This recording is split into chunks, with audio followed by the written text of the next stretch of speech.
Right now, it was just announced by Jeff Passan of ESPN that the Seattle Mariners have acquired Yimi Garcia, a right-handed reliever from the Toronto Blue Jays, in exchange for prospect Jonathan Clase. I'm going to give you a quick breakdown of who Yimi Garcia is so you know what to expect coming into this. Hi, my name is Jake from Trident. I appreciate you stopping by. You can subscribe to the channel. It helps me out a lot. You can like the video as well and comment down below. How do you feel about this trade? The stove is absolutely burning hot right now. Jerry Dipoto is clearly very active and at work, and it seems like from this trade and the Rosarena trade last night that he is pushing his chips in for this year, which is a very welcome sight. I was hoping that would happen, and today we finally got our reliever that we really sorely needed in this bullpen that's really beat up and underperforming right now. So with Yimi Garcia, he is a 33-year-old right-handed reliever. We just acquired him from the Toronto Blue Jays, where this year he has pitched in 30 innings, has a 2.70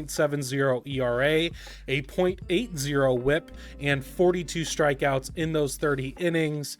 Just taking a look at his Savant page, which is, where I like to go just to get a good idea on who is this person, how is he doing this year. He's not fully qualified yet, so some of these are still in their little gray area here, but as you can see, a lot of red, which is really nice to see. He has a higher fastball velo, about 96 miles an hour. He has a good expected batting average of 169, so like to see that. He is great on the chase, whiff, and K percentage, which this bullpen really needs some swing and miss right now, so we got that with Garcia, and he doesn't walk guys that bad. Now, he is giving up, it looks like, some barrels, some ground balls, but ultimately everything else right that you want is red, and that's what we like to see. Looks like he's currently sporting a 6-pitch mix, headed by his fastball, which he throws 33% of the time.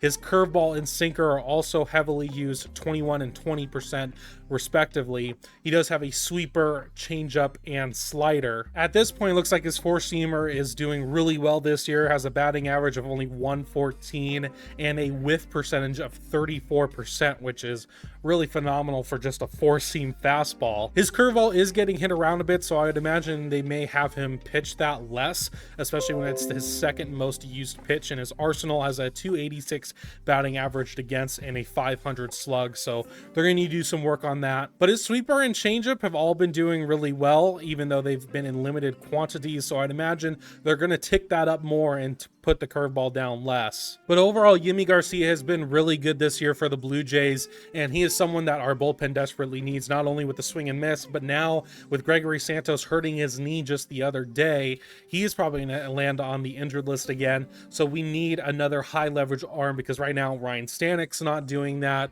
Don't really trust Voth since that Angels series, and you don't, like, who else are you going to put? Maybe Colin Snyder, but Yimi Garcia has a bit of that track record. He's been playing really well this year, so I like this a lot. Pairing him with Munoz too, I think is going to really help our bullpen, and you needed to get that high leverage reliever. Obviously, your offense is the most important part to add to this trade deadline, but you could not just not attend to the bullpen with how it's been right now, and we saw a bit of it cracking during this most recent homestand. And as far as what does Yimi Garcia's contract looks like, he is going to be a free agent next year, so this is a rental. We're only going to have him for the rest of this year. Now, we could re-sign him, but he is being paid $6 million this year, so it's going to be prorated to that. We're only going to pay him a couple million, but we're only going to have him for those 2 months, which kind of explains why we had such a light package in return. We did send outfield prospect Jonathan Clase to the Blue Jays, which ultimately makes sense. Clase doesn't really have a position here in this organization or on this team right now,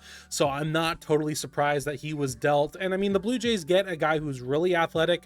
There is some potential upside with Clase, so it makes sense. It's just not what we need right now, and like I said, Garcia is a bit of a rental, so this kind of signifies that we want to win now mentality, so hopefully more trades are coming. But that's your quick rundown on who is Yimi Garcia. He's been having a great year so far, so I really like this move. Now, hopefully the next couple moves can be some more bats. I really need to plug up this first base position, whether that's Ryan Mountcastle. Yandy Diaz is probably my number one right now target with the Rays. Now, would they do a second deal with you? I don't know, and just just after this trade was announced, they did send Zach Eflin to the Baltimore Orioles. So who knows how much the Rays are willing to give up. They may not be willing to give up Yandy Diaz. In that case, hopefully you can get a Mountcastle. You could get a Lamont Wade Jr. from the Giants.